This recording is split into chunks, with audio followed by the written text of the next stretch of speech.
মানুষের স্বভাব হলো এটাই যে তিনি নিজের প্রত্যেক পরিশ্রমের প্রতিফল প্রার্থনা করেন।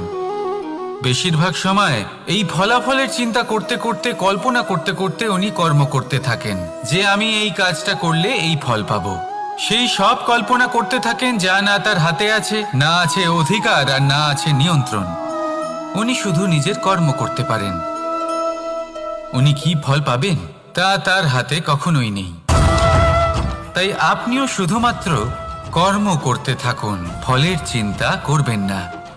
মনে রাখবেন, শিকড় এবং শাখা যেভাবে একে অপরের সাথে জড়িয়ে, সেইভাবেই একে অপরের সাথে জড়িয়ে কর্ম এবং ফল।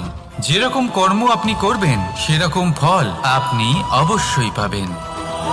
তাই এই ফলের আশায় কর্মের সময় কখনোই নষ্ট করবেন না, কারণ যে ব্যক্তি সময় নষ্ট করেন, সময় সেই ব্যক্তিকে অবশ্যই নষ্ট করে দেয়।